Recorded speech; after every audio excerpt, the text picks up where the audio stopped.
Oke, alhamdulillah semuanya sudah masuk. Tapi tadi ada yang close ya, sendiri ya, 2 orang nih ya, 2 orang. Nanti Bapak akan cek siapa 2 orang itu. Untuk sementara kita langsung ke pembelajaran ya. Assalamualaikum warahmatullahi wabarakatuh. Waalaikumsalam warahmatullahi wabarakatuh. Waalaikumsalam warahmatullahi wabarakatuh. Oke, hari ini melanjutkan materi kita yang sempat tertunda ya. Jadi kemarin 2 minggu ya, 2 minggu jeda tengah semester tertunda. Materi dasar 1 sudah ya, materi dasar 1 sudah berkaitan dengan protozoa ya. Sekarang kita masuk ke materi dasar 2, protista ya. Tapi Bapak fokuskan hari ini hanya ke protista mirip tumbuhan ya, atau nama lainnya algae ya. Jadi hari ini kita fokuskan pembahasannya ke protista mirip tumbuhan atau algae ya. Jadi kalian tetap menjaga adab menuntut ilmu ya, memperhatikan etika mengikuti Zoom meeting ya. Yang barusan nih ada dua orang yang hanya mengikutinya absen doang nih, tiba-tiba keluar lagi. Itu etika, kurang beretika ya.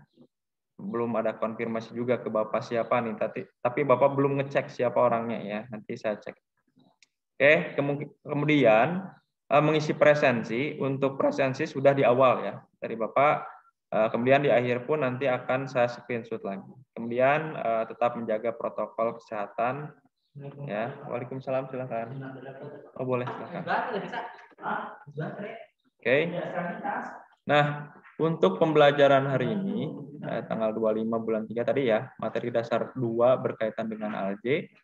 Kalau memungkinkan ke materi dasar 3 ya, kalau memungkinkan waktunya ya, karena hari ini kita 3 jam. Kalau memungkinkan waktu untuk membahas jamur, kita akan paksakan ya. Kemudian tanggal 26 besok kita fokuskan ke review dan latihan soal. Oke, sama-sama. Nah ini ya tanggal 1 bulan 4 bulan April ini ya 2021 kita coba ulangan harian. Ya. Ulangan harian tanggal 8. Nah ini Ijah udah konfirmasi ternyata nih. Ijah masuk lagi nih barusan. Nah teman-teman untuk protista sendiri ini ada tugas buat kalian, penugasan ini untuk nilai keterampilan kalian ya. Nilai keterampilan. Kalian membuat poster. Tapi sekarang bukan individu lagi, sekarang fokusnya per kelompok aja ya. Jadi untuk penugasan dikumpulkan tanggal 8 bulan 4 2021. Berarti ada waktu kurang lebih 2 minggu ya. 2 minggu untuk membuat poster. Masih poster infografis. Jadi di pembelajaran ekologi sebenarnya sudah belajar pembuatan poster.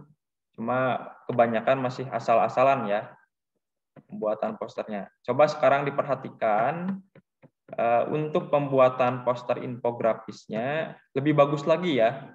Lebih bagus daripada poster yang dibuat pas pembelajaran ekologi. Ya, di semester 1 dulu ya. Ini Bapak sudah bagi kelompoknya. Jadi ada 5 kelompok ya. Jadi nanti kalian nyari peranan dari setiap protista ya, dari mulai protista mirip hewan ya, kemudian protista mirip tumbuhan, apa peranannya ya. Cukup salah satu peranan aja ya. Semisal ini yang Bapak contohkan, tapi jangan jadi patokan buat di poster kalian. Contohnya pembuatan masker ya. Dari spirulina contohnya ya, protista mirip tumbuhan gitu kan. Jadi kelompok 3 banyak macamnya. Mungkin ini tantangan buat yang protista mirip jamur ya. Cari peranan buat peranan praktis ya. Jadi buat pemanfaatan apa gitu ya. Coba ini yang paling lumayan susah nih, protista mirip jamur. Coba kalian cari manfaatnya ya. Yang bisa diolah secara praktis. Nah, yang bisa diolah secara praktis. Kayak tadi kan, protista mirip tumbuhan, salah satu contoh spirulina ya, contohnya spirulina bisa dimanfaatkan untuk pembuatan masker contohnya ya, atau yang lainnya. Ini Bapak sudah bagi kelompok, ada yang ditanyakan untuk kelompok ini? Tidak ada? Sudah setuju ya? Ini untuk penugasan di protista. Jadi Bapak sampaikan sekarang biar kalian ada persiapan ya. Ada persiapan, silahkan mulai cari-cari bahannya ya. Sumber-sumber boleh dari jurnal atau dari website yang emang terpercaya. Jadi sudah Bapak bagi 5 kelompok. Saya harap kalian tidak ada yang komplain ya pembagian kelompok ini. Dipisah ya, cewek, cowok semuanya dipisah. Tidak ada problem ya. Pak Deva. Gimana? Ya. Itu buat PPT, Pak. Buat poster ya, poster infografis. Iya. Jadi ingat ya, poster infografis artinya ada info dari gambar. Jadi yang ditonjolkan itu gambar ya, bukan banyak kata-kata. Tadi evaluasi yang ekologi, maaf ini kembali lagi nih. Evaluasi yang ekologi kalian terlalu banyak kata-kata ya, padahal untuk poster infografis itu yang harus ditonjolkan tuh dari grafiknya ya, atau dari gambarnya. Ini diingatkan harus lebih bagus daripada poster yang dibuat kalian pas semester 1 kemarin ya di pembelajaran ekologi. Harus lebih bagus lagi, dikumpulkan tanggal 8. Tadi ya masih ada waktu 2 minggu lagi. Kira-kira ada yang ditanyakan? Nggak ada untuk pembagian tugas ini ya. Pembagian tugas dan juga pembagian kelompok masih berkaitan dengan protista. Ini yang protista mirip tumbuhan ini ada 2 kelompok ya. Kelompok 5. 1 kelompok, maaf. 1 kelompok ya yang mikroalga. Sama ya ada 2 kelompok ya. Kelompok 2 sama kelompok 5. 2, 5. Ada 4 ya, maaf, ada 4 kelompok. Lumayan banyak ya, karena banyak juga pemanfaatan protista itu ya. Kelompok 3, 5, 2 sama 2 ya. Kelompok 3, 5 sama 2. 3, 5 sama 2. Lumayan ya, banyak sekali. Yang lumayan susah menurut Bapak di protista mirip jamur ya, karena langka banget pemanfaatnya. Silakan kalian cari ya. Oke, itu untuk tugasnya. Dan juga untuk UH dipersiapkan awal April ya. Awal April kita sudah mulai UH ya, UH protista. Nah, untuk evaluasi di UH bakteri masih banyak yang remedial ya, masih banyak yang remedial. Saya harap untuk ulangan harian di protista persentase remedialnya sedikit ya, bahkan 0%, tidak ada yang remedial sama sekali. Ya, amin, mudah-mudahan tidak ada yang remedial ya di ulangan harian protista ini ya. Oke, Bapak hanya sedikit mereview pembelajaran yang kemarin karena di jeda semester lumayan lama ya, takut kalian lupa-lupa ingat ya di pembelajaran Bapak.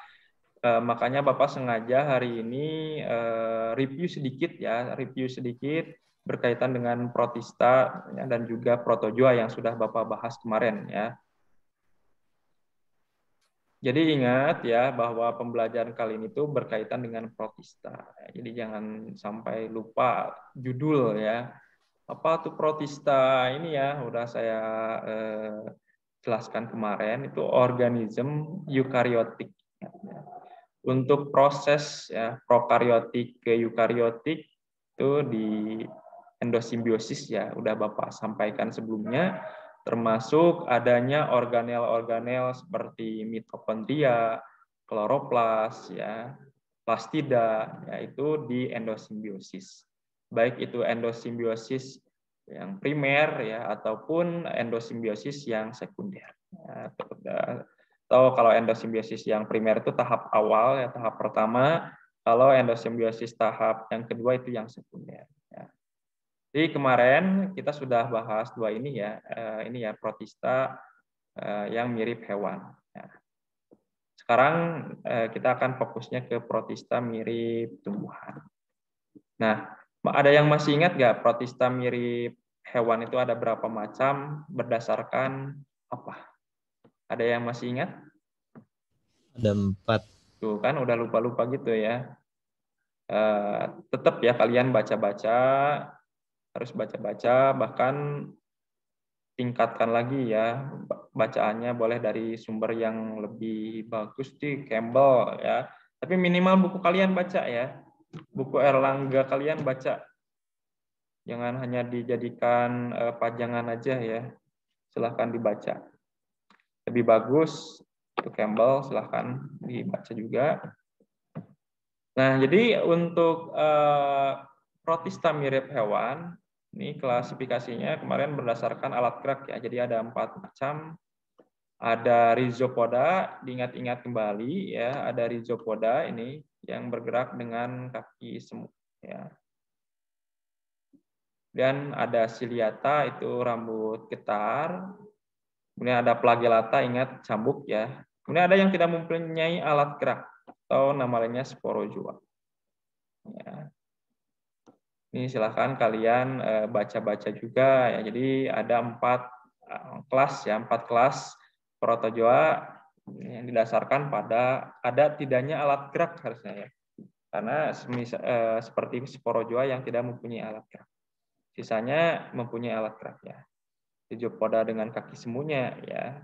Ciliata dengan rambut getarnya, kemudian flagellata dengan bulu cambuknya. Kemudian yang harus kalian ingat juga nih di reproduksi. Kemarin Bapak menekankan di reproduksinya ya. Siklusnya itu dipahami lagi ya, siklus-siklus. Kemarin yang paling lumayan rumit itu di ciliata di konjugasi ya. Jadi kemarin ada yang Bapak contohkan ini di Paramecium caudatum ya. Jadi untuk proses konjugasinya ya, dia menggunakan mikronukleus ya. Karena ada 2 macam, di sini ada mikronukleus, ada makronukleus kan ya. Nah, yang digunakan untuk proses pertukaran ya, nukleusnya itu bukan makro tapi mikronukleus. Itu untuk proses reproduksinya menggunakan mikronukleus. Nah, ingat di prinsip konjugasi pada ciliata, ya, sisanya tidak ada yang menggunakan konjugasi selain ciliata. Makanya Bapak kemarin menekankan konjugasi itu di ciliata. Kalau yang lain rhizopoda itu hanya membelah diri ya. Flagellata juga hanya membelah diri juga ya. Kalau sporozoa terbentuknya sporozoid dan juga gametosit. Ini silakan dibaca-baca. PPT-nya sudah Bapak share di Google Classroom ya. Jadi berdasarkan alat gerak ini protozoa dibagi jadi 4 kelas ya. Nah, kemudian pendalaman juga masih beberapa juga ya. Ini Bapak kasih video ya, sedikit mengenai tentang amuba ya. Biar kalian lebih paham bagaimana sih amuba ya, karena harusnya untuk pembelajaran hari itu ada praktikumnya ya. Harusnya ada praktikum biar kalian mengenal langsung bagaimana sih amuba itu gitu ya. Tapi karena sekarang keadaannya pandemi, itu agak lumayan susah juga ya untuk praktikum. Jadi Bapak akan mengusahakan cari-cari video, tapi videonya berbasis praktikum ya. Coba kita perhatikan, ini ada video pembelajaran amuba berdasarkan hasil praktikum. Ya, coba perhatikan, lihat. Ini amuba. Bagaimana dia bergerak dengan menggunakan kaki semuanya. Atau istilahnya pseudopodia ya. Atau rhizopoda. Nah, jadi nama-nama lainnya kalian juga harus tahu ya. Nah, ini nih, lihat.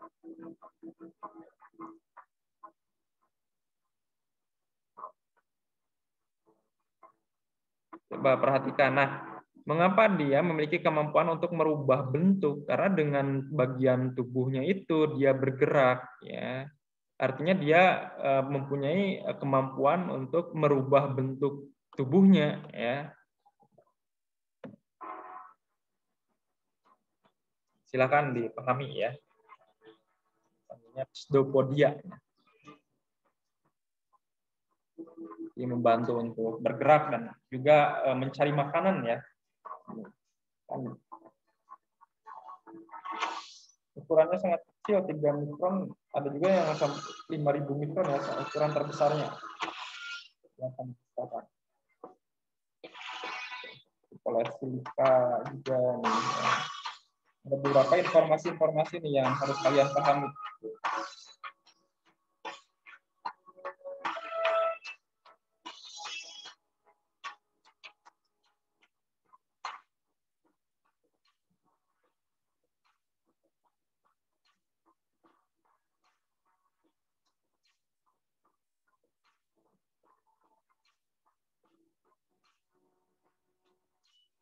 Nah, ini yang mempagosit ya.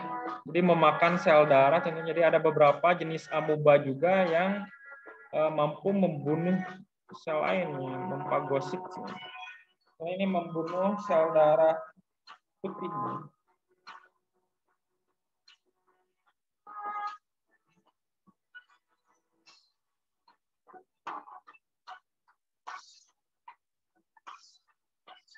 Jadi bisa hidup di air tawar, air laut juga.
Oke, nah itu salah satu contohnya, amuba ya.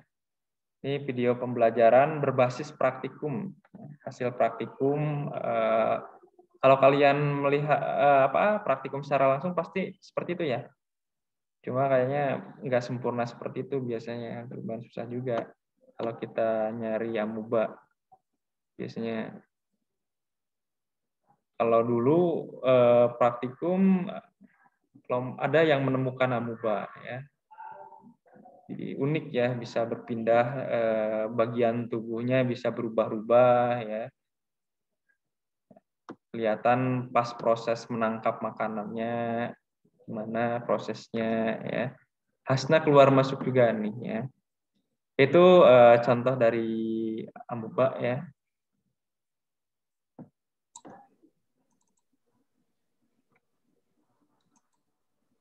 Kok ini balik lagi bentar ya. Nah, selanjutnya setelah amuba, ini Bapak contohkan juga paramecium ya. Ini coba perhatikan. Ini hanya mereview pembelajaran yang sudah saya sampaikan ya sebelum tengah semester. Jadi hanya mereview dulu sedikit ya. Ini Bapak contohkan ini paramecium ya.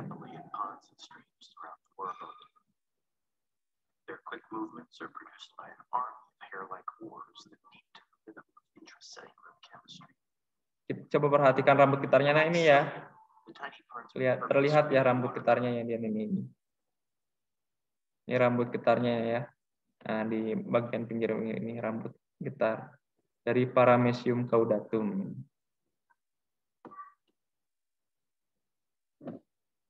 Coba perhatikan bagaimana proses geraknya nih. Entry into paramecium begins in the oral groove, which leads to a bustling chamber called the food vacuum. An unsuspecting bacterium might frolic for a while in this churning chamber, but its days are numbered, and its minutes are numbered. Paramecium greets its visitors with a team of molecular adaptations that can be described as precision Coba perhatikan kita nyari pola kontraktilnya ya. Kita coba perhatikan. Nanti ada yang bentuknya seperti bintang ya. Bentar, kita cari nih, belum ditampilkan nih.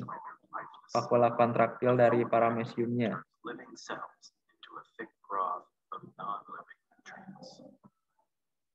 Transport proteins shuttle the essential molecules across the vacuum membrane into a function of the cytoplasm. Other types of proteins transfer thousands of proteins. Kelihatan ya bentuknya seperti telapak kaki ya. Atau sendal jepit, ini mirip-mirip. Khas bentuk dari paramecium ini ya. Nah, ini kelihatan, bentar. Nah, ini yang bentuknya seperti bintang ini nih. Nah, ini bentuk seperti bintang nih. Ini namanya kemarin tuh pola kontraktil ya. Untuk proses osmoregulasinya ya. Pengeluaran air kalau terlalu berlebih ataupun unsur-unsur seperti natrium, klor ya, jadi terlalu berlebih nanti dikeluarkan oleh ini nih. Bentuknya seperti bintang yang namanya pola kontraktil. Kalau di real seperti ini kurang jelas juga ya, makronukleus sama mikronukleusnya. Ini kemungkinan makronukleusnya ya. Kalau ini kemungkinan yang kecil mikronukleusnya. Cuma kurang jelas. Tapi yang paling jelas di paramecium biasanya ini pola kontraktilnya. Ya, organel yang paling jelas itu pola kontraktil.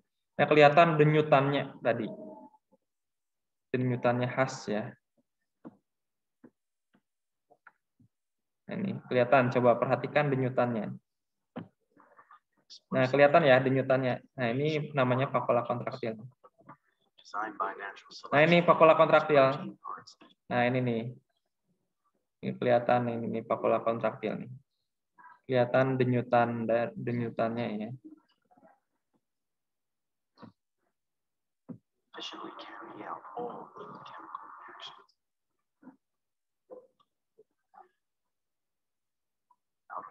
Bagaimana rambut getar bekerja ya, kelihatan ya.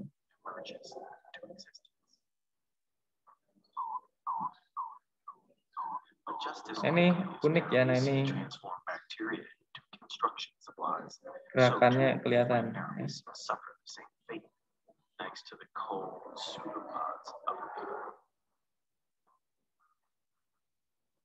Perhaps they ponder the irony of digesting tiny victims while they themselves are being digested. More than one, followed by many zeros, paramecium have ended their time on Earth as a corpse within the dynamic molecular city that is the Earth. Oke, seperti itu ya. Lanjut aja ke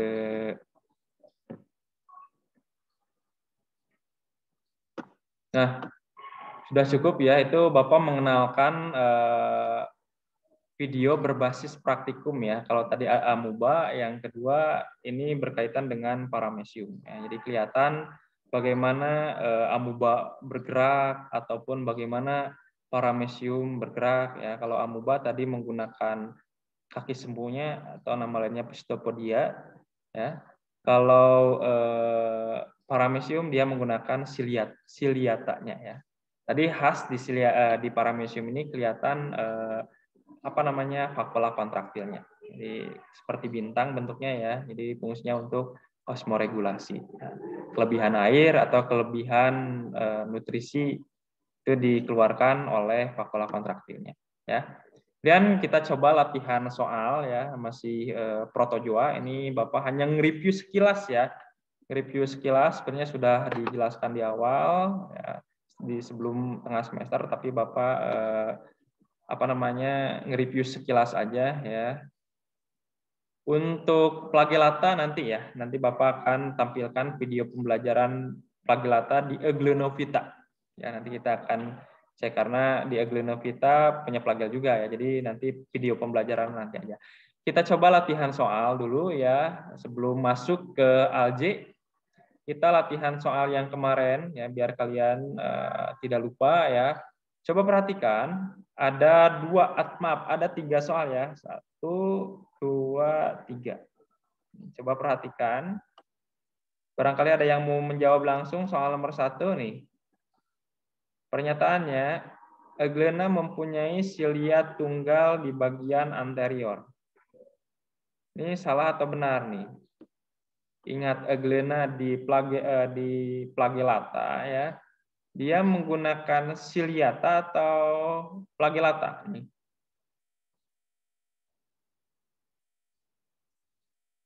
Sopik keluar masuk ya, tapi nggak apa-apa karena mungkin kondisi di sana saya juga tahu. Papa, perhatikan, Euglena mempunyai silia tunggal di bagian anterior.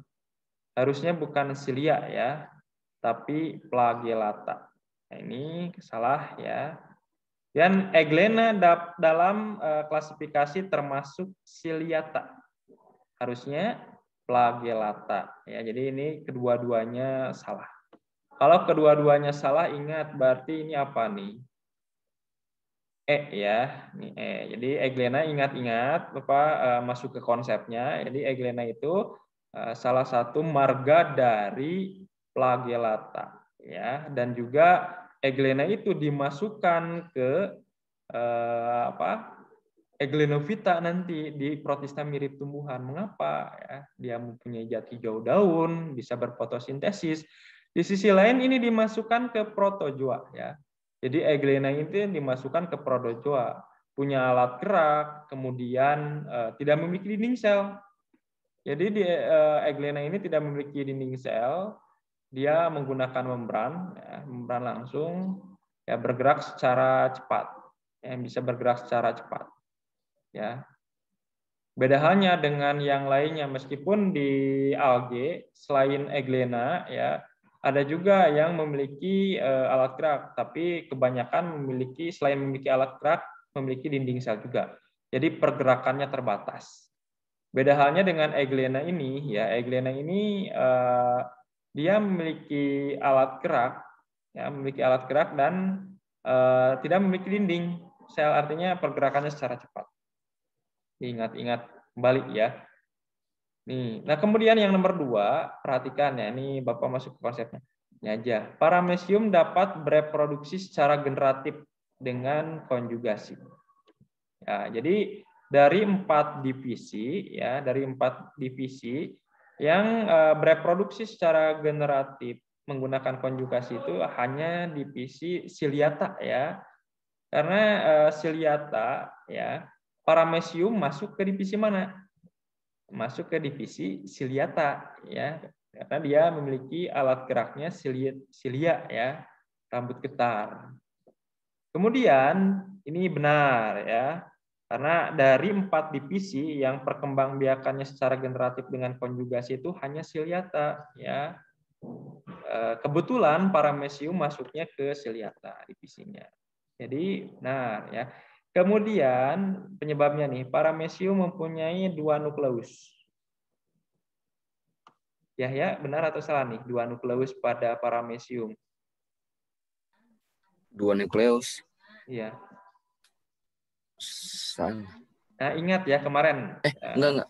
Ada mikronukleus ya. Iya. Jadi ada makronukleus.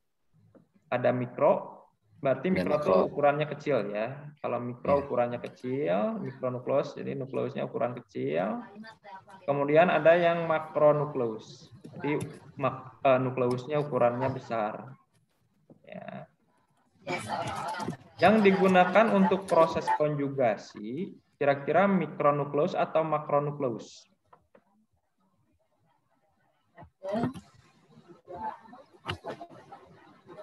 Konjugasi. Ya, untuk proses konjugasinya kira-kira menggunakan yang mikronukleusnya atau yang makro? Nah, keliru ya. Jadi Bapak mengingatkan kembali, untuk proses konjugasi itu menggunakan mikronukleusnya, ya. Bukan menggunakan makronukleus. Kalau makronukleus itu berfungsi untuk ya metabolisme ya, mengatur koordinasi ya.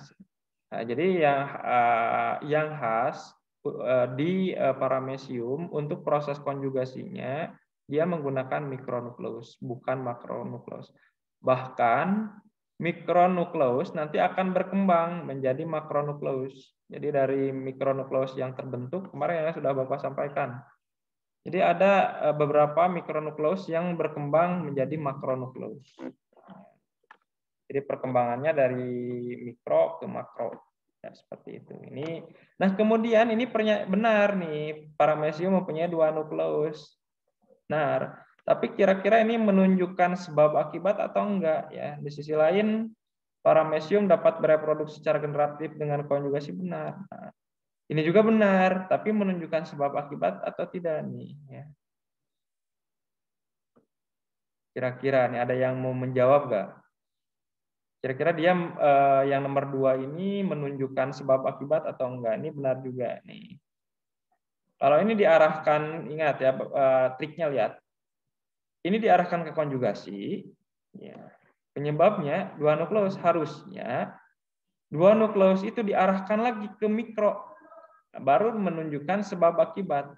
Tapi kalau di sini masih umum, ya. Jadi penyebabnya masih umum, jadi masih bertanya-tanya yang digunakan untuk konjugasi itu apa, gitu kan? Masih belum jelas, ya. Kalau masih belum jelas, ini kemungkinan tidak menunjukkan sebab akibat. Ya. Jadi B jawabannya. Tapi kalau misalkan penyebabnya itu diarahkan ke konjugasi, artinya paramecium mempunyai 2 nukleus. Yang digunakan untuk proses konjugasi yaitu mikro, ya, mempunyai 2 nukleus.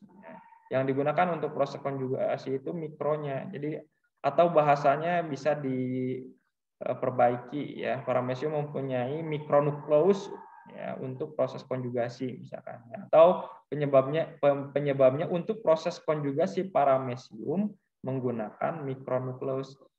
Itu baru menunjukkan sebab akibat, ya. Tapi kalau ini tidak menunjukkan sebab akibat karena penyebabnya di sini masih umum. 2 nukleus apa gitu kan? Seperti itu. Kemudian ini nomor 2 berarti tidak menunjukkan sebab akibat, ya. Coba perhatikan nomor 3. Ingat tadi yang Bapak tampilkan video pembelajaran berbasis praktikum. Lihat silia pada paramecium, ya. Kira-kira digunakan untuk apa aja tadi pas kelihatannya? Ada yang mau jawab? Jangan Yahya lagi ya, yang lain coba. Siapa nih yang belum nih? Japar, coba Japar. Fungsi silia pada paramecium, antara lain kira-kira mana aja yang benar nih?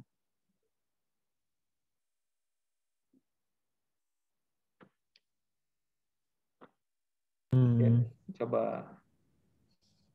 1, 2, Tadi kelihatan 3. ya bergerak. Terus untuk proses menangkap makanan dia menggunakan silia juga atau melalui lubang mulutnya atau melalui pori-pori. Jadi di silia itu ada pori-pori juga, ya. Dan juga ada lubang mulutnya. Nah, apakah silia ini juga bisa digunakan untuk menangkap makanan?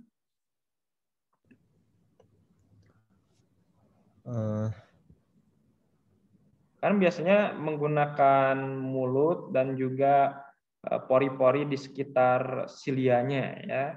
Nah, apakah silianya sendiri bisa digunakan untuk menangkap makanan?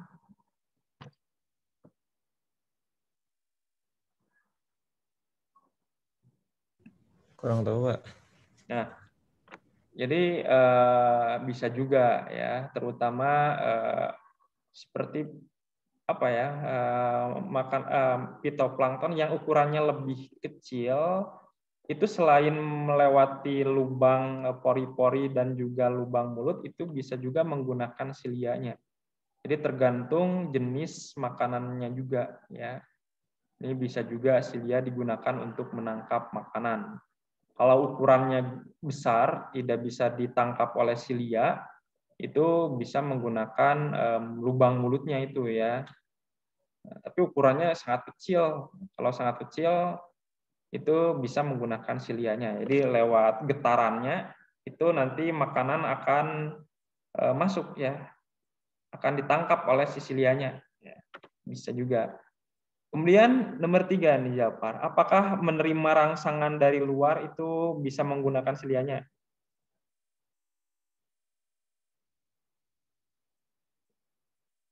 Menerima rangsangan. Jadi kalau ada predator mungkin dari luar, ya diterima rangsangannya itu bisa menggunakan silia nggak?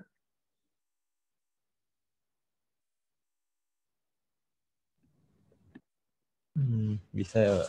Bisa ya, karena tadi dari getarannya tersebut ya, dari getarannya itu nanti bisa direspon ke makronukleusnya ya. Jadi makronukleus nanti akan bertindak akan ke arah mana nih apabila misalkan ada predator gitu. Jadi dari getaran sisilia itu rangsangan dari luar itu akan bisa masuk ke dalam, ya, bisa masuk ke makronukleusnya dan nanti akan bertindak kemana. Kemudian yang nomor 4 nih, silia tersebut bisa digunakan untuk proses reproduksi? Enggak. Enggak ya. Nah, jadi untuk proses reproduksi dia menggunakan apa namanya mikronukleusnya ya, tadi sudah Bapak sampaikan dia menggunakan mikronukleusnya, tidak menggunakan silia. Kan untuk prinsip, tapi Pak bagaimana misalkan kan untuk proses konjugasi kan antar individu itu komunikasinya seperti ini kan, berdekatan ya. Apakah lewat silianya bisa apa namanya bisa nempel ini membentuk jembatan seperti bakteri kan? Kalau bakteri silianya itu bisa digunakan membentuk jembatan. Nah, beda halnya dengan paramecium di silia. Siliatanya tidak bisa digunakan untuk membentuk jembatan ya. Tapi apa namanya? Kalau paramecium ini mendekat. Jadi nanti lewat pusi membran plasma di sini ya. Jadi nanti akan bergabung sedikit ya, sebagian dari bagian tubuhnya akan bergabung, nanti akan berfusi, ya, ini bergabung sedikit. Nah baru nanti akan terjadi pertukaran materi mikronukleusnya, ya. Jadi akan saling bertukar ke sini. Jadi beda halnya silia di bakteri ya. Kalau silia di bakteri konjugasinya bisa dibantu oleh silianya ya. Tapi kalau untuk di paramecium untuk proses konjugasinya tidak bisa menggunakan silia ya. Jadi dia hanya bisa menggunakan membran plasmanya ya. Membran plasma bergabung sebagian nanti akan mentransferkan mikronukleusnya. Jadi hanya pernyataan 1, 2, 3 yang benar ya. Yang 4 salah. Jadi beda dengan silia di bakteri ya. Kalau silia di bakteri itu bisa untuk membuat jembatan ya, jembatan untuk mentransferkan gen. Kalau paramecium hanya menggabungkan membran plasmanya aja. Oke, itu untuk latihan soal di protozoa ya. Mudah-mudahan kalian paham. Ya. Sampai di sini ada yang ditanyakan?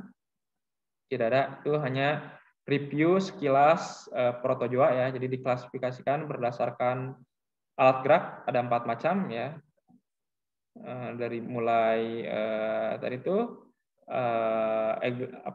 amuba ya. Silakan dipelajari lebih dalam amuba ya, kemudian paramecium juga dipelajari lebih dalam juga ya. Glena juga dipelajari lebih dalam, itu contoh-contoh spesies. Silakan kalian perdalam ya. Kalau yang sporozoid juga perdalam juga ya.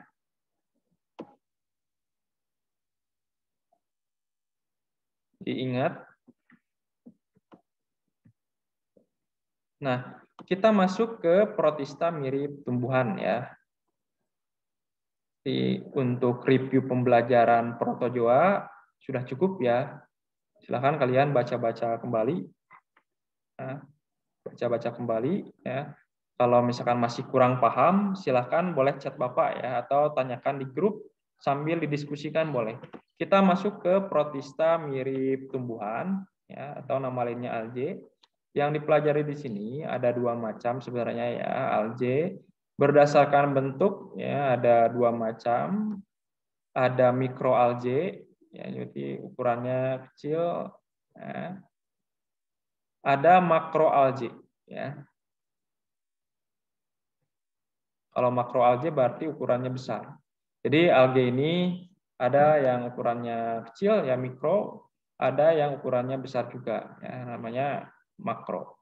Jadi ada makroalgae, ada mikroalgae. Itu yang dipelajari di protista ya.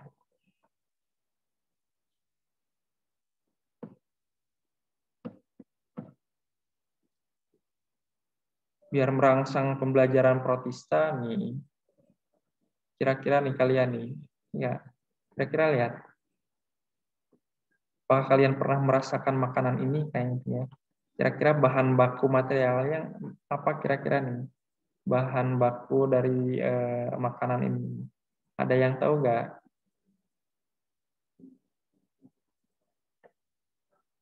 Bahan baku dari makanan ini nih. Ada puding ya, ada agar. Ada yang tahu nggak bahan materialnya? Ya benar ya. Jadi bahan materialnya itu dari rumput laut ya. Nah, rumput laut itu masuknya makroalgae ya. Kalau ada agar-agar, nanti ya ada yang bisa digunakan sebagai agar-agar ya di Rhodophyta ya. Ataupun di Chlorophyta ya ada nggak yang bisa dibuat agar-agar ya. Nanti kita akan analisis lebih dalam ya apa namanya, baik itu mikroalgae dan makroalgae. Jadi yang Bapak harapkan bukan hanya sebatas teori, tapi kalian bisa menemukan peranan dari mikroalgae ataupun makroalgenya. Seperti yang Bapak contohkan sekarang ya, yang makroalgae ya, salah satu contohnya rumput laut itu bisa digunakan sebagai bahan baku pembuatan agar-agar, atau ada yang bisa dibuat sebagai puding misalkan ya. Jadi yang Bapak tekankan di pembelajaran itu cari manfaatnya ya, cari peranan yang bisa kalian manfaatkan secara praktis ya. Saat pandemi untuk meningkatkan imunitas contohnya ya, itu bisa gak dari apa, dari agar-agar atau dari protista jenis lain misalnya, coba cari manfaatnya ya.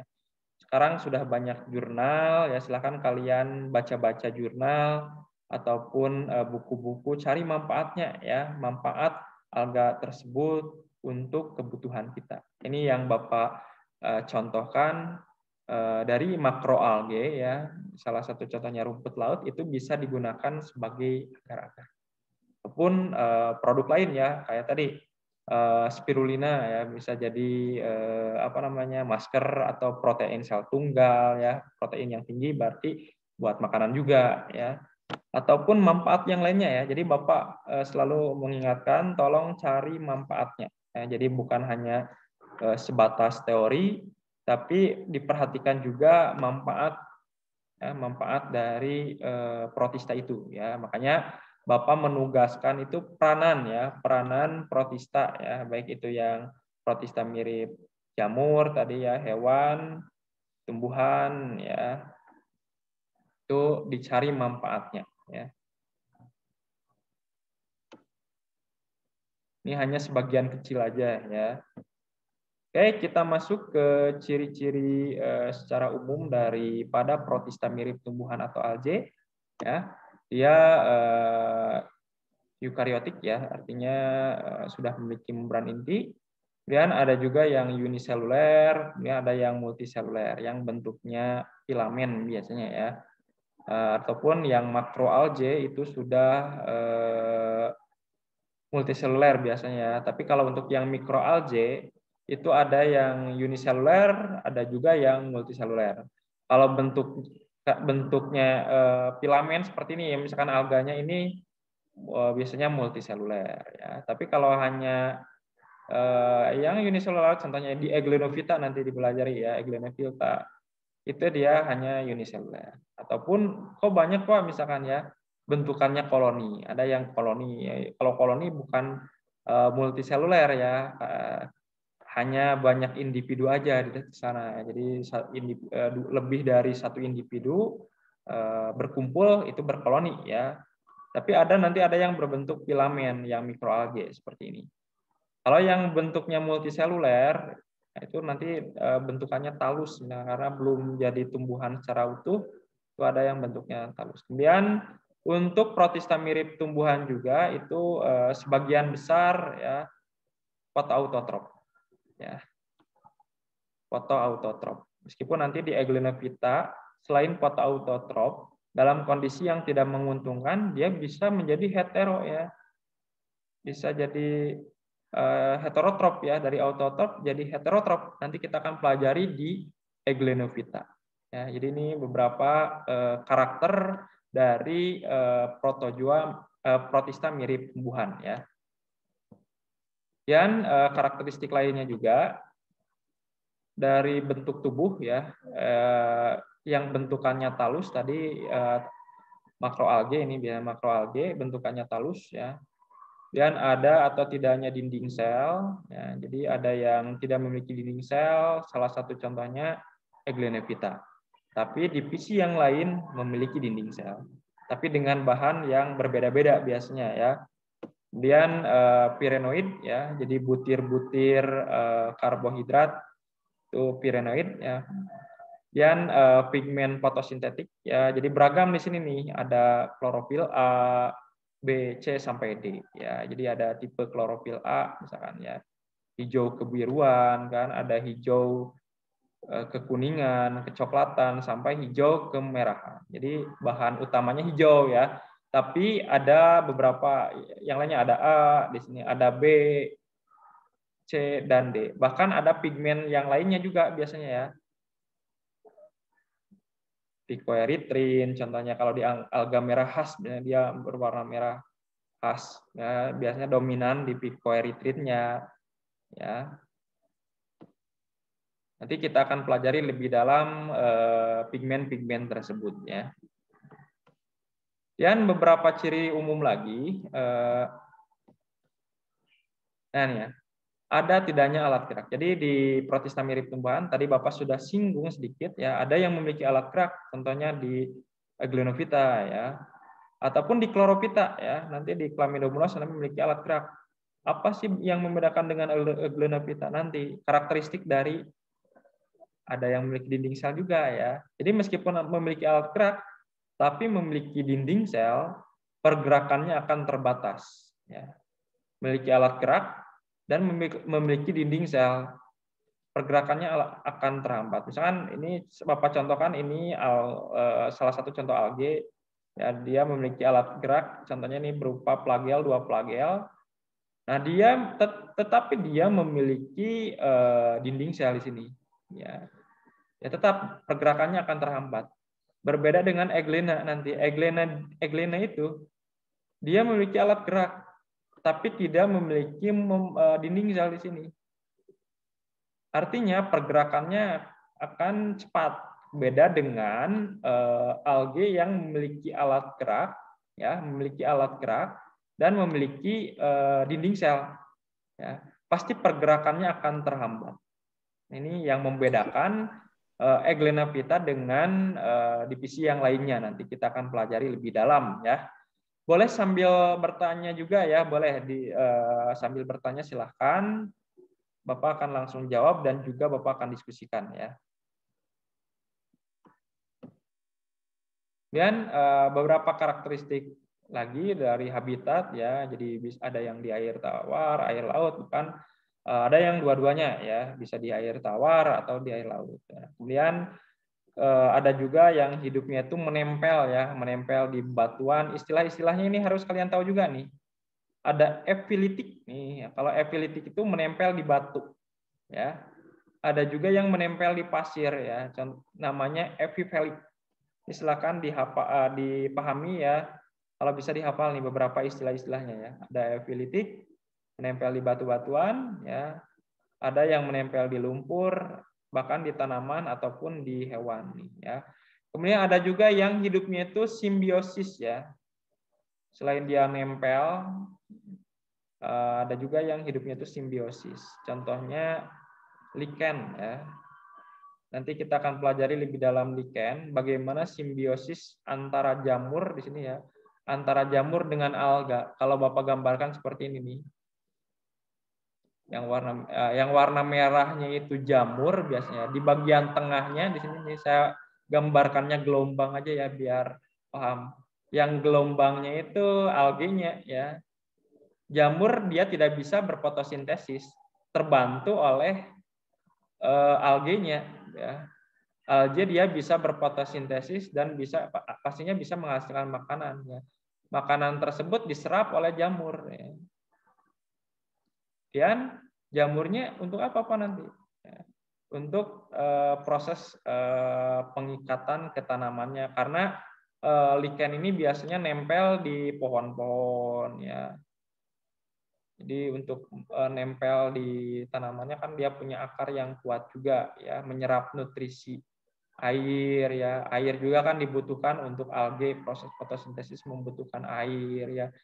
Nah, ini dibantu oleh akarnya juga nih. Jadi itu simbiosis antara jamur dengan alge nanti akan dipelajari lebih dalam ini ya. Tipe-tipe jenis-jenis lichen juga banyak macamnya ya.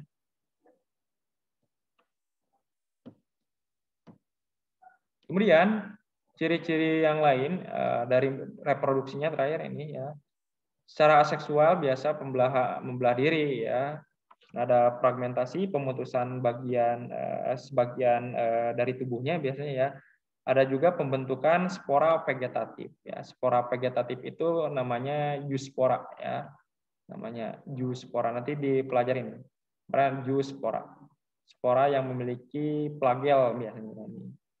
Nah, untuk seksualnya ada yang konjugasi ya. Singami ya. Singami itu biasanya bentuk dan ukurannya sama ya. Jadi dua mikroalge yang bentuk dan ukurannya sama, atau nama lainnya ini oogami juga ya. Oogami itu bentuk dan ukurannya yang sama. Ada juga anisogami nih. Kalau anisogami itu bentuk dan ukurannya berbeda ya. Anisogami. Nanti kita akan cek di slide selanjutnya. Itu ada ya, ada gambar singami dan anisogami kalau tidak salah. Bentar. Silahkan kalau mau bertanya, boleh langsung ditanyakan ya. Nah ini nih. Isogami itu lihat bentuk dan ukurannya sama ya. Dua bentuk dan ukurannya sama ya. Isogami ya. Dan anisogami bentuknya lihat ini besar, ini kecil ya.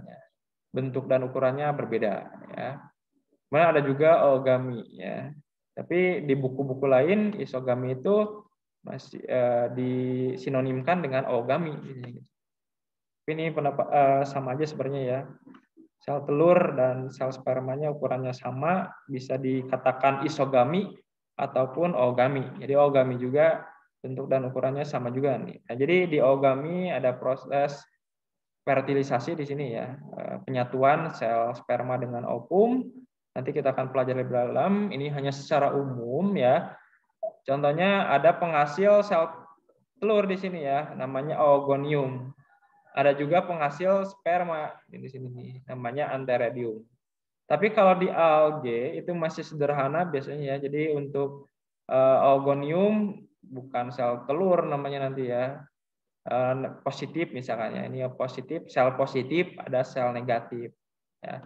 Sel negatif biasanya yang jantan ya, kalau positif yang betina. Nanti jantan dan betina bertemu nanti akan berfertilisasi membentuk zigot ya. Seperti itu. Ada yang ditanyakan sampai di sini silahkan ya.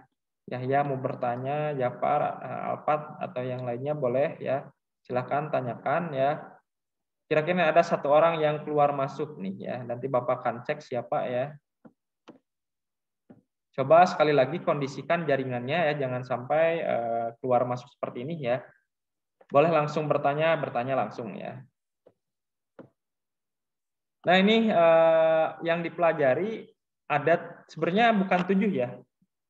Bukan 7, yang dipelajari algae itu hanya 6 sebenarnya ya. Hanya 6 divisi. Mengapa Pak yang Charophyta tidak dipelajari? Sebenarnya Charophyta itu masuk ke Chlorophyta. Ya. Kalau Bapak memasukkan Chlorophyta aja biar cepat pembahasannya ya. Pembedanya apa nanti kita akan pelajari lebih dalam.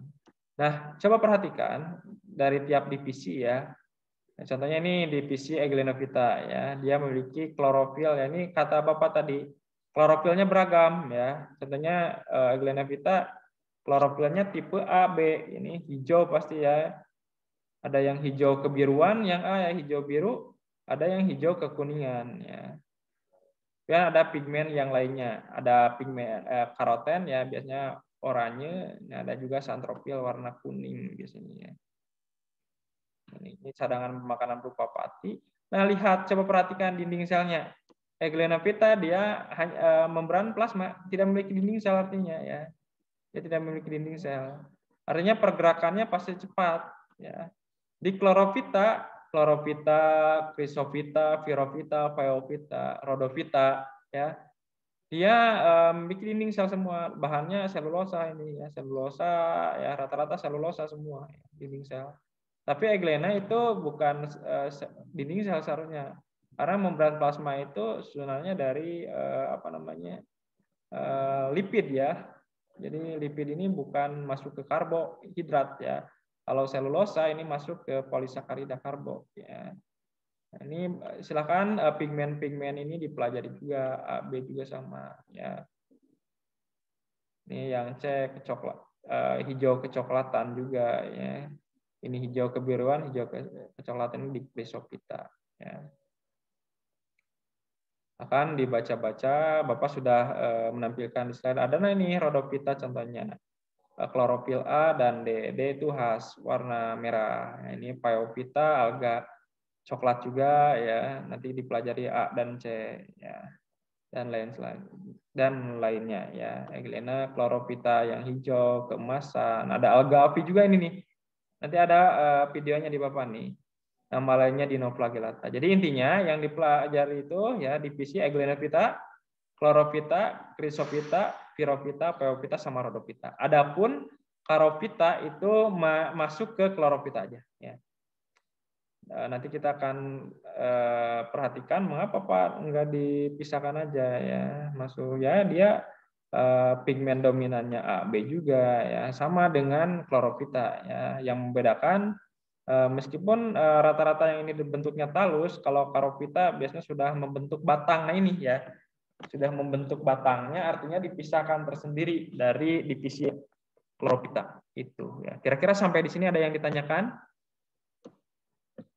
Kalau pigmen yang lainnya silahkan dibaca aja, di sini sudah Bapak jelaskan ya, dari A, B, C, D ya. Dan pigmen yang lainnya ya selain hijau, biru, kekuningan, coklat sama merah ada karoten tadi orange ya, santropil kuning.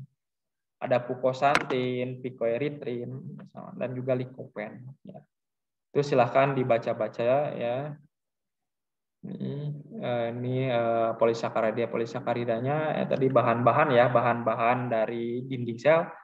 Ini tadi ya kata Bapak, membran plasma itu dari phospholipid bilayer. Beda dengan kelima divisi dari alga itu ya, susunannya dari polisakarida ya, bukan dari lipid ya. Beda dengan Eglena. Eglena ini susunan dari membran plasma ya.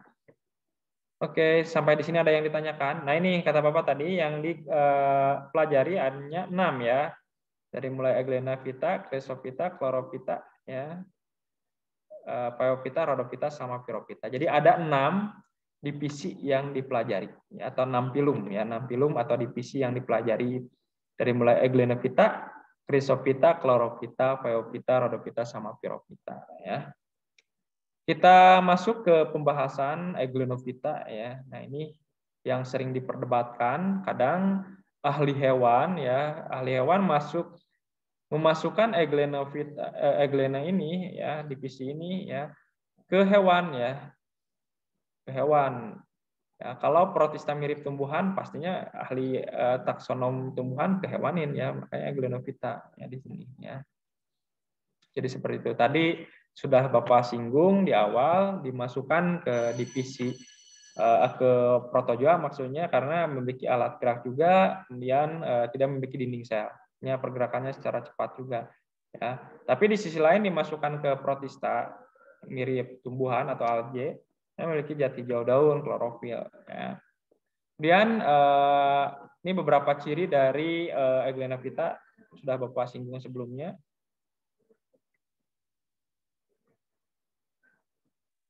Oke, coba perhatikan. Ini beberapa ciri dari Eglena ya. Ini yang Bapak contohkan Glenophyta itu Eglena viridis ya. Ini biasa ditemukan di air kolam, sawah ya. Kemudian nah ini motil ya, bergerak dengan menggunakan flagel, memiliki bintik mata. Nah ya. Jadi karena ini bintik mata yang warna merah ini ya.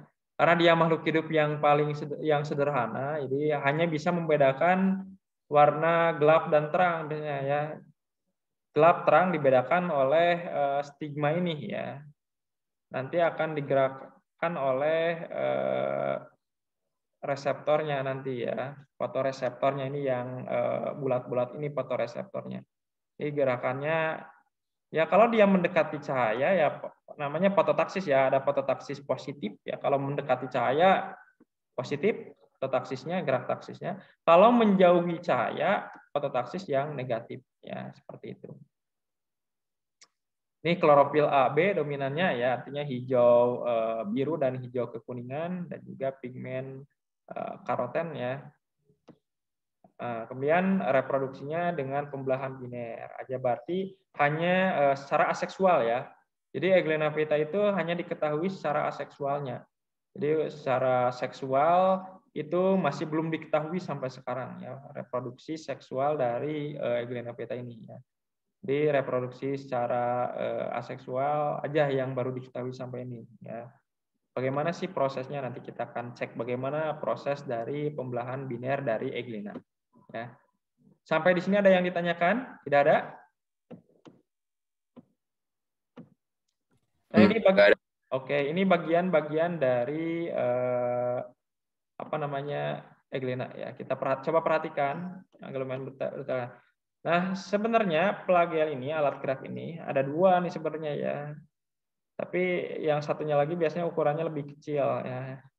Tapi di buku-buku dan di referensi yang lain, ada yang menyebutkan cuma satu ya, ada yang menyebutkan dua ya. Karena di sisi lain yang berpendapat satu itu yang kelihatan aja ya, satu flagel. Padahal ada yang ukurannya lebih kecil ya, dibagi jadi dua, satunya kecil, satunya ukurannya panjang ya, panjang besar, misalnya kecil, pendek, kecil lagi, jadi susah kelihatannya. Kemudian dia memiliki juga pakula kontraktil untuk proses osmoregulasinya di sini. Osmoregulasinya khas kata Bapak tadi ini, kelihatan ya di mikroskop juga kelihatan, biasanya ini pakula kontraktilnya ya.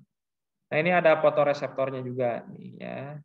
Gerakannya disebut apa? Fototaksis ya. Kalau misalkan mendekati cahaya, fototaksis yang positif.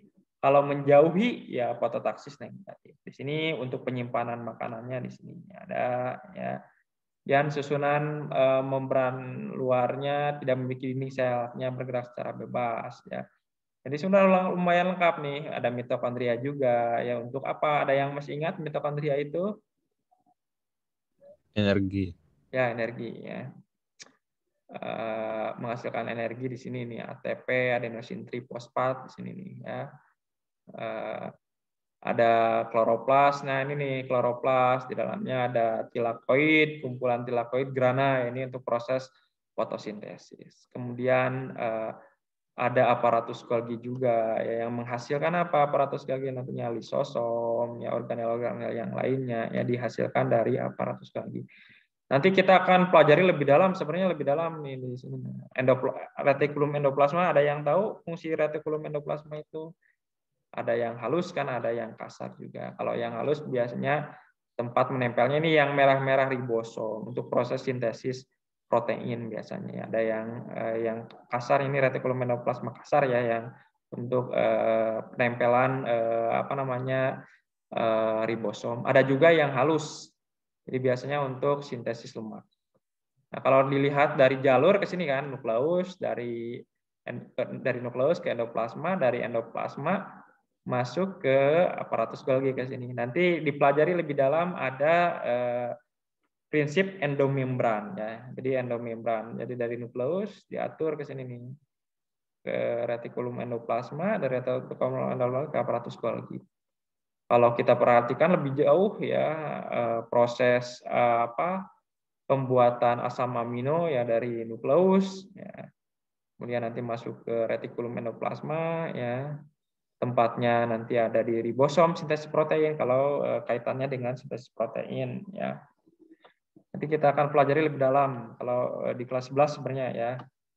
Dan juga kelas 12 itu. Sel sangat kompleks sebenarnya ya. Oke, sampai di sini ada yang ditanyakan, nih siapa yang keluar masuk nih? 19 berarti satu orang yang tidak join. Oke, ini pembelahan biner dari Euglena viridis ya. Jadi membelahnya hanya secara membujur ya. Jadi seperti ini ya. Awalnya nukleusnya biasanya proses pembelahan di sini ya, pembelahan nukleusnya diikuti oleh flagelnya ya. Setelah flagel ikut membelah, baru pembelahan membran plasma diikuti oleh sitoplasmanya pastinya ya. Nanti semakin lama membran plasmanya akan semakin melebar ya, akibatnya terputus jadi dua seperti ini ya.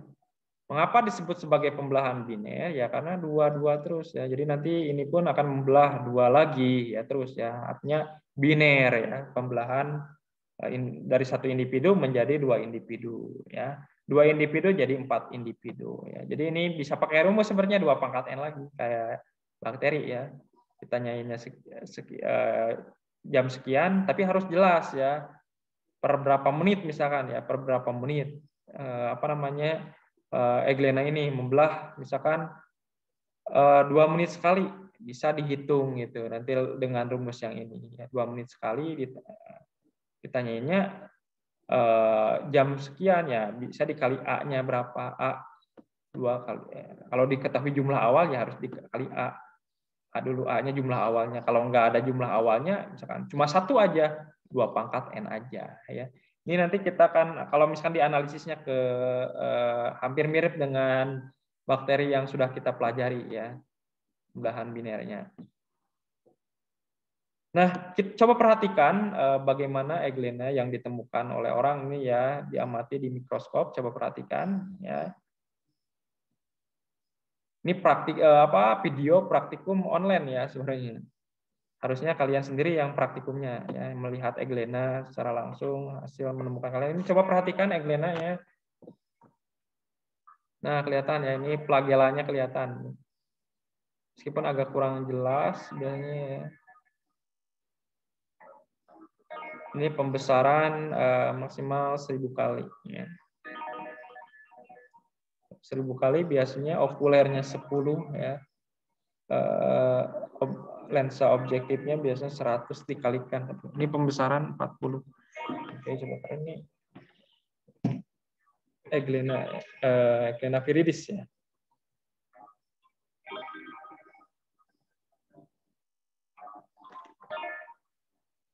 Bentar ke videonya ya ini. Gerakannya juga ini sebenarnya bisa dipelajari ya, bagaimana proses gerak dari Euglena itu ya.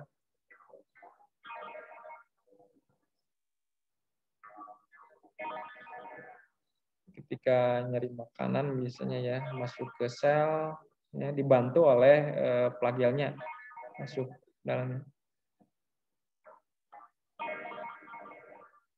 Nah ini ya pergerakannya, pergerakan memutarnya itu bisa dipelajari juga nih.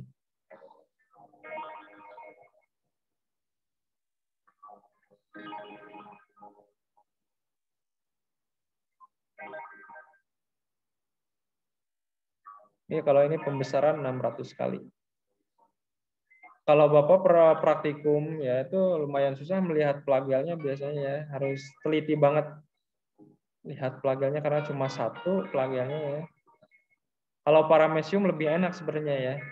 Ini plagialnya kurang kelihatan juga nih. Yang warna merah kelihatan ini ya, warna merah tadi ya. Itu stigmanya ya. Untuk membedakan kondisi terang dan gelap.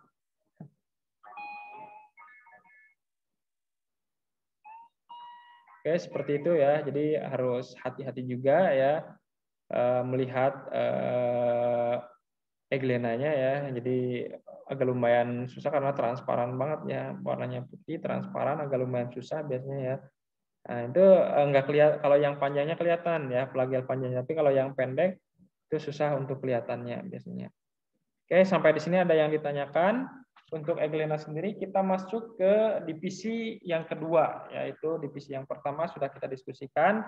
Bapak tekankan cari manfaatnya ya. Meskipun Pak susah misalkan eglena kita manfaatnya ya, coba cari manfaat lain ya. Mungkin apa namanya? Pasti ada ya, pasti ada manfaat dari eglena itu ya. Nanti untuk istirahat nanti aja ya, digabung aja ya. Jadi sekarang harusnya istirahat, nanti kalian istirahat di jam kedua aja. Oke. Pak izin internet saya mati. Kan Naufal kenapa mati nih internetnya nih? Sampai di sini ada yang ditanyakan untuk eglena. Bapak sampai jam, bentar saya cek ya. Sampai jam 11.20. Tapi kalian jam 11 lebih 10 pun udah bisa ini ya, udah selesai ya. Jadi nanti gabung aja, seharusnya sekarang praktikum 10.4 bukan praktikum ya, istirahat maksudnya ya. Jadi harusnya kalian istirahat 10.40, cuma nanti digabung aja. Jadi istirahatnya jam 11.10 aja ya di jam kedua. Nah, untuk kloropita sendiri ini ada banyak macamnya ya, banyak jenisnya ya. Ini Bapak tampilkan sebagian kecil dari kloropita ya. Terutama kalian supaya bisa membedakan mana yang mikroalgae, yang mana makroalgae. Nah, ini contohnya nih ada Chlamydomonas. Nah, ini ya kalau yang makroalgae contohnya ini vulva ya, kelihatan talusnya ya, bentuk talusnya ya. Jadi organ yang belum bisa dibedakan daun, batang namanya talus ya, itu di makroalgae ya. Adapun ini contohnya ada Nitella. Nah, Nitella ini lihat kelihatan kan, udah kelihatan batangnya kelihatan ya. Sudah kelihatan struktur batangnya ya. Artinya ini harusnya masuknya ke Charophyta tadi ya, divisi Charophyta. Cuma Bapak gabungkan aja untuk Charophyta ini masih masuk ke Chlorophyta aja ya. Karena dilihat dari pigmen dominan hampir mirip dengan Chlorophyta ya, pigmen A, B ya. Kemudian ini ada beberapa. Nah, ini yang membedakan ya bahwa yang makroalgae ya, yang makro itu dalam bentuk talus, tadi talus itu daun dan batang belum bisa dibedakan. Adapun seperti Nitella ini sudah bisa dibedakan batangnya. Ini udah mulai mengarah ke tumbuhan tingkat tinggi ya. Tumbuhan ini Nitella. Meskipun ini di sisi lain ada yang pendapat ini dipisahkan aja Charophyta ya. Jadi masih masuk ke Chlorophyta kalau di pembelajaran Bapak ya. Nah, ini ada yang mikroalgae juga, ini banyak Chlamydomonas ya, Endora, Volvox ya. Ini biasanya hanya berkoloni ya. Jadi Volvox tidak ditemukan cuma satu, berkoloni ya. Dan ada Spirogyra nanti yang bentuknya filamen ya. Nanti kita akan pelajari ya. Oke, sampai di sini ada yang ditanyakan. Kemudian ada beberapa ciri dari Chlorophyta ya, dari mulai eukariotik ya. Ada yang uniseluler, biasanya mikroalgae. Jadi yang mikroalgae pun ada yang uni, biasanya ada yang koloni ya. Ada juga yang multiseluler, biasanya bentuknya filamen ya. Kemudian yang multiseluler ya di makroalgae ya. Klorofil dominan ya, A dan B biasanya. Ini pigmen lainnya karoten, santropion ini silakan dibaca-baca ya. Bapak menekankan ke beberapa jenis yang kita akan pelajari dan juga proses reproduksinya ya.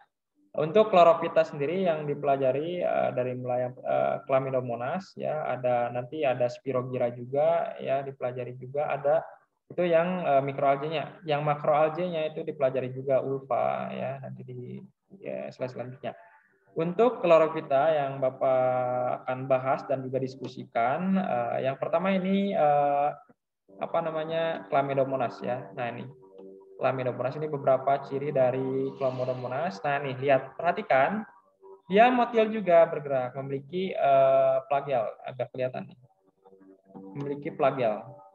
Memiliki flagel artinya dia bisa bergerak ya. Cuma tidak sebebas Euglena karena lihat dinding dia memiliki selulosa juga dinding selnya. Artinya pergerakannya tidak seaktif Euglena ya. Butir-butir pirenoid ini tadi ya, butir-butir karbohidrat juga dia memiliki ya. Nah pakula kontraktil juga untuk proses osmoregulasi dan yang lain sebagainya. Bapak tekankan biar kalian tidak salah paham ya, kok dia tidak dimasukkan Euglena mengapa ya?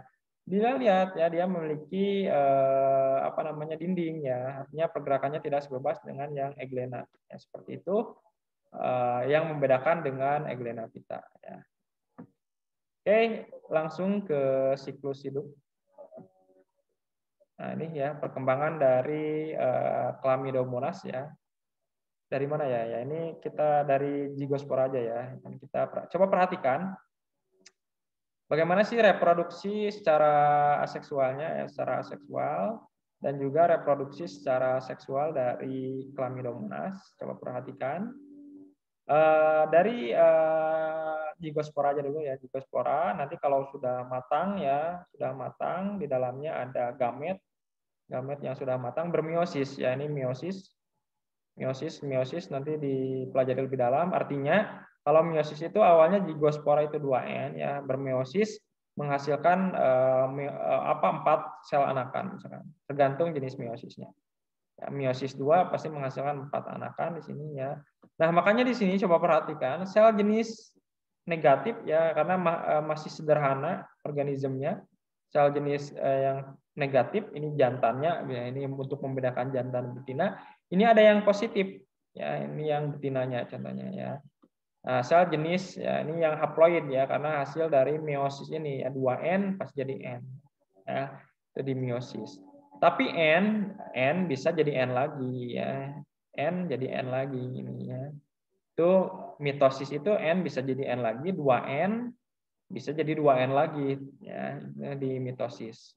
Tapi kalau meiosis itu 2N pasti menjadi N ya.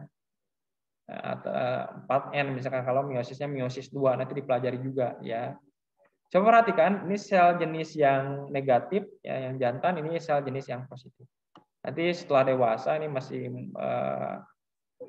masih belum dewasa ya. Nanti setelah dewasa nanti akan bermitosis. Nah, jadi dari 2 sel jadi 2 sel lagi di sini.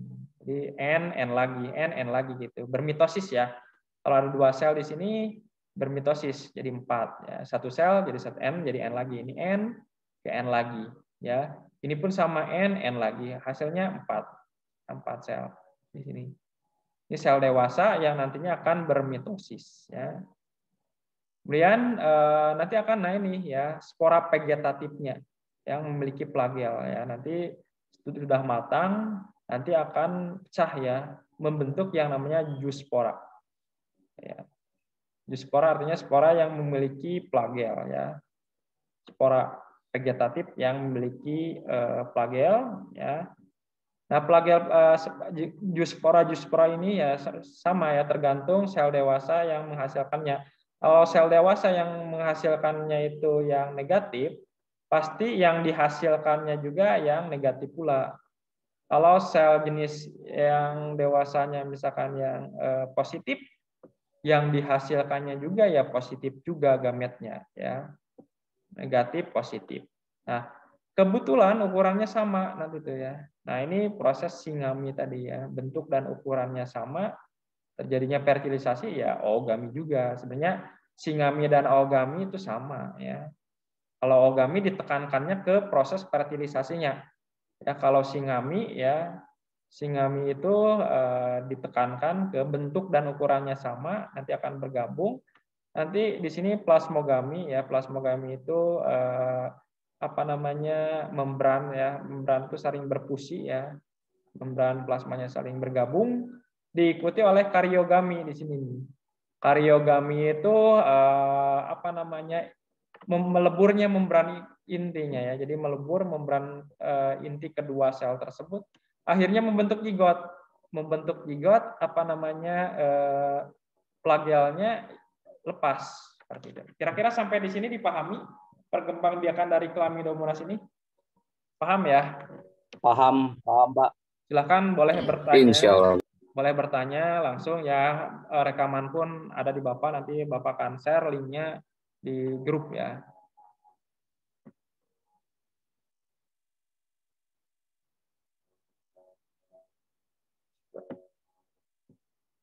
Ini beberapa siklosidemnya udah Bapak tulis juga di sini ya, silakan kalian baca-baca ya biar nggak bingung dengan penjelasan Bapak. Silakan dibaca juga, ada di sini siklus hidup dari Chlamydomonas ya. Nah, kemudian yang kedua ya, yang Bapak tekankan di prinsip konjugasinya ya. Kalau tadi kan ya, kalau yang Chlamydomonas seksualnya itu hanya ogami ya, ogami. Ogami atau singami ya. Kalau yang kedua, divisi yang kedua yang Bapak tekankan itu di prinsip konjugasinya ya. Ini yang Bapak contohkan spesies dari Spirogyra sp ya, Spirogyra sp. Ini marganya. Spirogyra sp. Beberapa cirinya ya bentuk benang bersekat tidak bercabang ya. Kemudian terdapat lapisan lendir. Nah, ini lapisan lendir tersebut ini sangat berperan ketika adanya satu filamen dengan filamen yang lain bertemu ya, diikat oleh lapisan lendir ini ya. Sebelum terbentuknya jembatan ya, nanti di prinsip konjugasi pada Spirogyra ada terbentuknya jembatan. Jadi sebelum terbentuknya jembatan diikat oleh lapisan lendir ya. Jadi lapis lendir ini sangat berguna pas proses konjugasi. Kemudian ini umumnya hidup di air tawar. Mungkin kalian kalau melihat sekitar kolam yang biasanya hijau ya, biasanya itu banyak Spirogyra ya. Yang Bapak contohkan di sini yang realnya ya, ini yang real di kolam ya, biasanya kelihatan hijau ya, filamennya kelihatan. Kalau ini yang sudah dilihat di mikroskop, kalau ini miniaturnya ini. Nah, kelihatan ya, yang sudah ada organel-organel kelihatan ya. Nah, mucilage ini nih. Nah, mucilage itu lapisan lendirnya ya, mucilage menghasilkan yang namanya mukus ya. Mukus itu lapisan lendir ya. Lapisan lendir sangat berguna pas proses konjugasi. Ini butir-butir pirenoid juga, karbohidrat ya, dan lain sebagainya. Ya, silakan kalian dibaca-baca lengkapnya ya. Tadi Bapak tekankan ke proses konjugasinya. Nah, ini proses reproduksi dari Spirogyra sp ya. SPP karena mungkin banyak spesiesnya. Nah, ini Bapak tekankan ke proses dari konjugasi dari Spirogyra ya. Nah, awalnya ini dua filamen saling berlekatan. Nah, karena ini tadi ya dibantu oleh lapisan lendir mucilage. Ya, mucilage yang menghasilkan mukus. Mukus itu lapisan lendir. Nanti akan diikat oleh lapisan lendir ini. Nah, setelah diikat baru untuk proses konjugasi kan prinsip konjugasi itu ada proses pertukaran ya. Bisa pertukaran materi genetik ataupun pertukaran nukleus ya. Tadi ada prinsip pertukaran mikronukleus ataupun prinsipnya kalau di Spirogyra itu pertukaran gamet di sini nih. Gamet ya. Jadi nanti setelah terbentuknya jembatan ya, jadi dinding misalnya nanti akan membentuk seperti tabung ya, kedua sel membentuk tabung. Setelah membentuk tabung ya nanti akan terbentuklah jembatan seperti ini, membuka ya. Awalnya menutup, kedua jembatan tersebut menutup, nanti akan terbuka ya. Terbuka nanti, nah ini gamet jantan nanti akan masuk ke gamet betina baru berfusi ya. Fusi itu bergabung ya. Bergabung antara gamet jantan dengan gamet betina ini membentuk zigot. Ya, seperti itu. Itu yang pembelahan yang reproduksi secara seksual ya pada Spirogyra dengan prinsip konjugasi. Nah, kemudian kalau yang kedua ini fragmentasi ya. Jadi pemutusan sebagian filamennya nanti membentuk individu baru. Itu prinsip konjugasi. Kira-kira sampai di sini dipahami? Ada yang ditanyakan? Silakan ya sambil bertanya aja ya. Kalau mau bertanya silahkan langsung aja ya.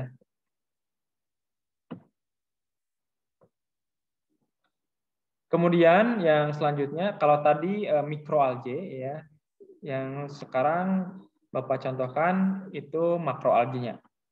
Contohkan ini Ulva lactuta nih. Kalian mungkin pernah lihat nih, biasanya di sekitar pantai menemukan alga hijau yang seperti ini bentukannya nih. Yahya mungkin pernah melihat di sekitar pantai nempel. Enggak Pak, enggak lihat.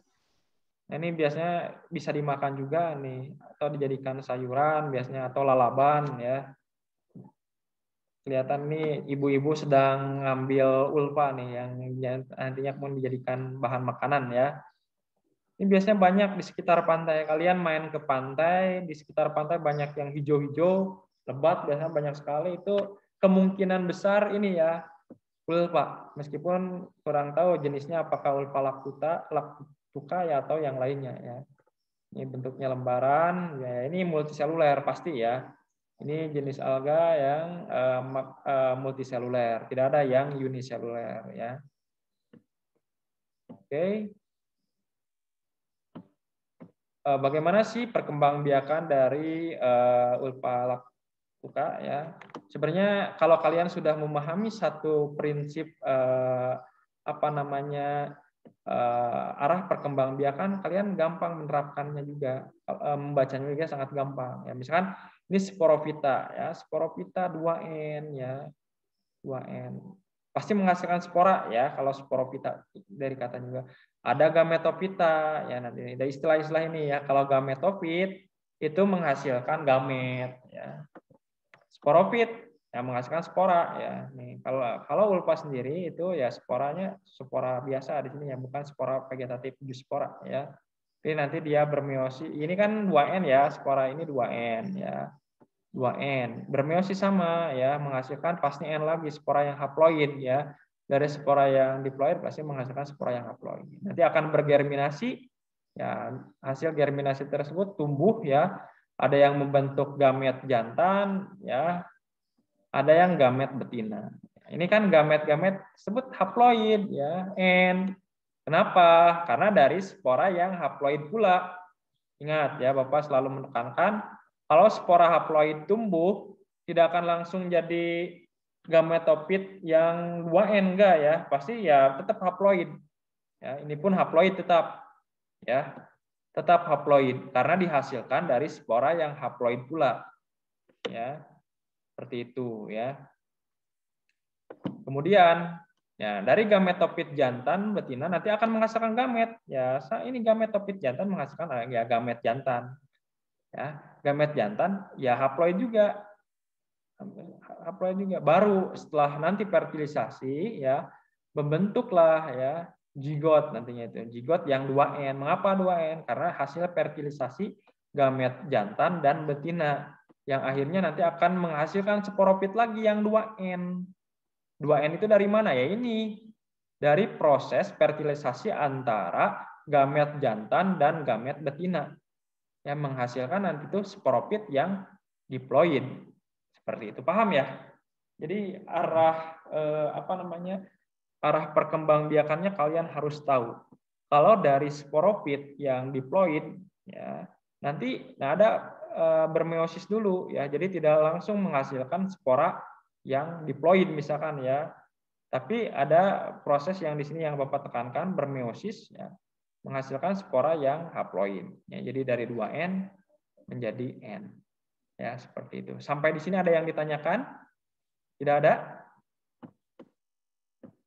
Tidak ada, Pak, tidak ada. Oke.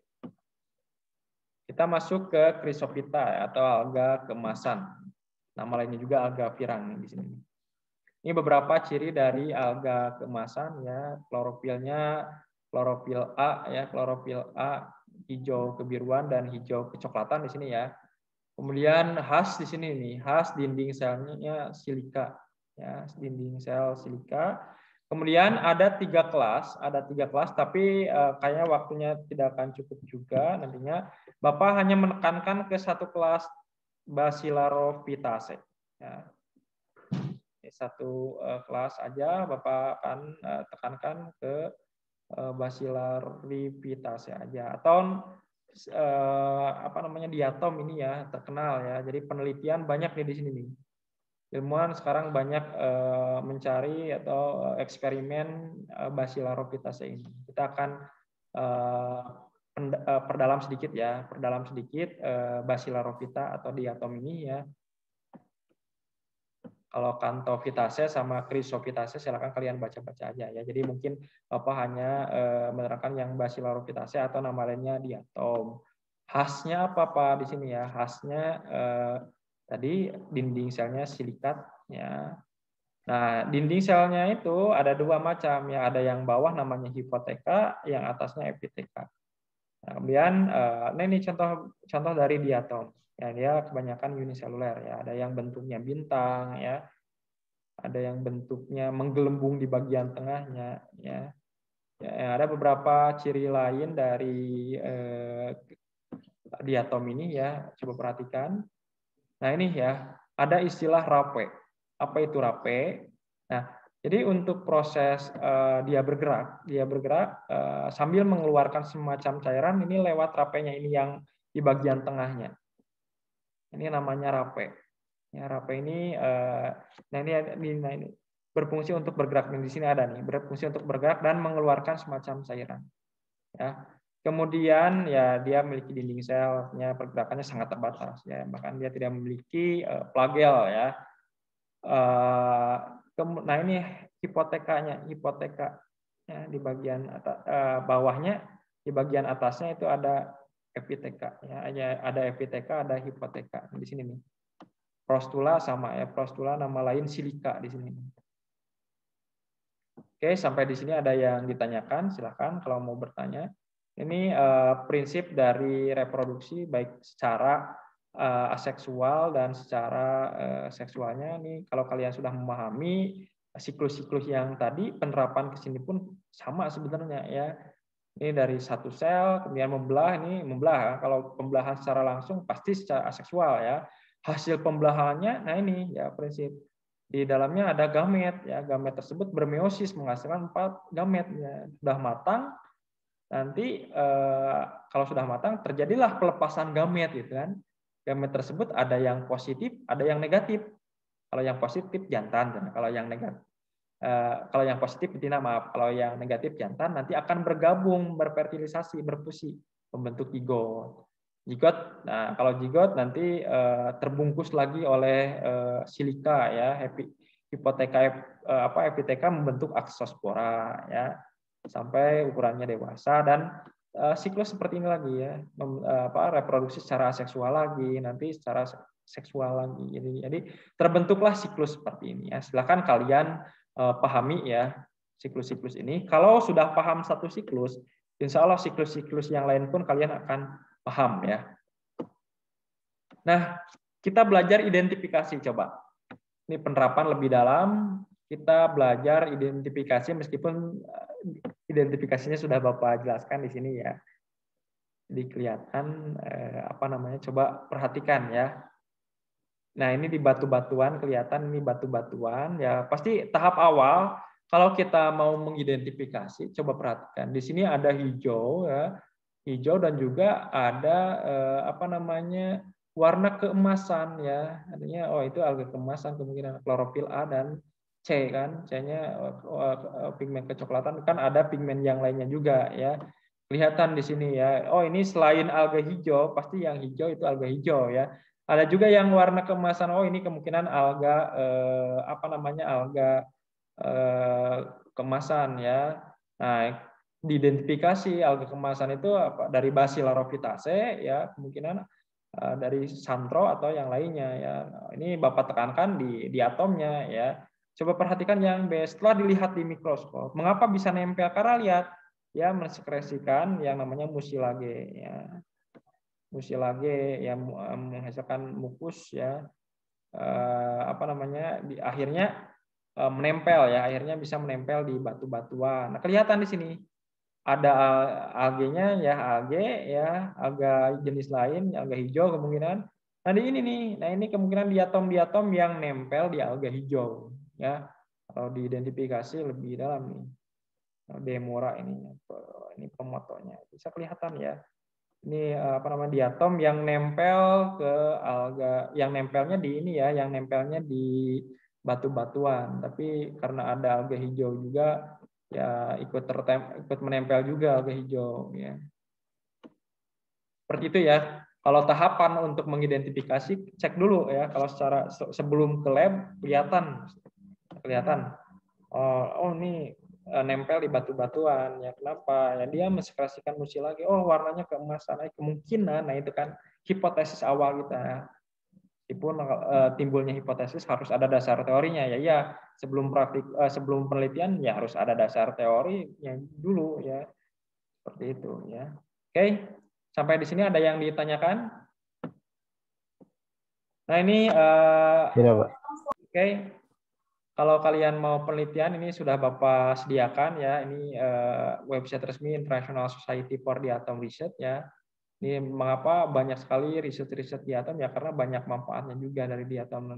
Silahkan kalian cari eksplorasi manfaat dari di atom. Ini ada yang sudah keluar juga ya. Kenapa nih ya? Silahkan join kembali ya. Di akhir akan Bapak screenshot ya. Tenang ya, yang join. Yang masih join akan saya screenshot 5 menit lagi ya. Oke, 5 menit lagi saya rasa tidak akan cukup untuk menerangkan alga ini ya, Pyrrhophyta ya. Nanti dilanjut lagi besok ya. Nanti kita akan lanjut besok alga Pyrrhophyta ya, dan juga Rhodophyta. Nanti akan kita lanjut besok dan juga latihan soal. Ya.